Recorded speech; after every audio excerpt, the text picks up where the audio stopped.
আমার ভগবান কখনো গোবিন্দ ভাবে ভাবিত হন, আবার কখনো রাধা ভাবে। তো এখন মধ্যাহ্ন সময়, তাই প্রভু আমার রাধা ভাবে ভাবিত হয়ে গেল।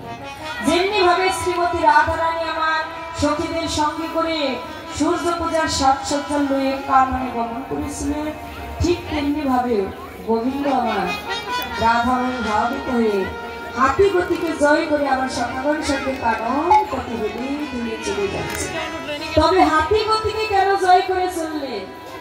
কারণ হাতিরা যখন পথ চলে যায় খুব শান্ত ধীর স্থির মনে হেলে ধুলে পথ চলে যায়। এটা হচ্ছে একদিকে লীলা, আরেকদিকে জগৎ জীবকে শিক্ষা দেওয়া। গোবিন্দ ভজনে যেতে হলে চঞ্চল মন নিয়ে গেলে কখনোই গোবিন্দ ধন মেলে না।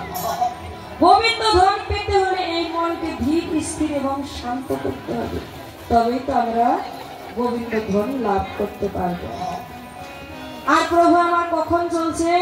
মধ্যাহ্ন সময়, অর্থাৎ মাঝ দিনে। তাই ডেকে ডেকে কি বলছে? মা যদি মহি পূর্ণ বসনে অমৃত তলে,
আমরা জানি শ্রীমতী রাধারানী আমার গোবিন্দ পূজা ছাড়া কিন্তু অন্য কোনো দেবতার পূজা করেন না, তাই না?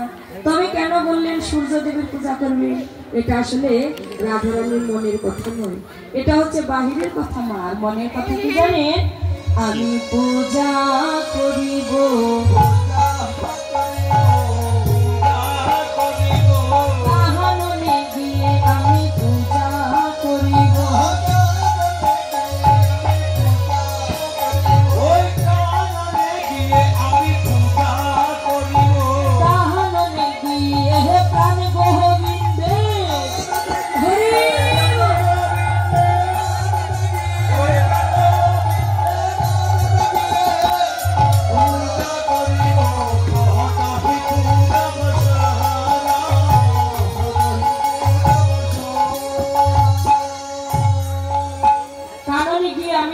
গোবিন্দের পূজা করব।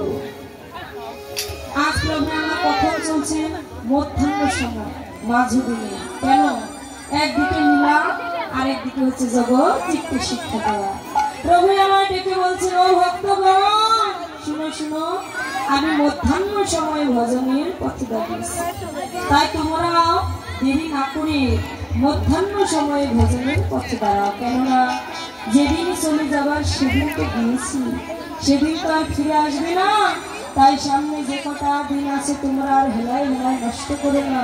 এই তো দেহের মধ্যাহ্নের সময়, অর্থাৎ যৌবনকাল, এটা হচ্ছে গোবিন্দ ভজনের শ্রেষ্ঠ সময়।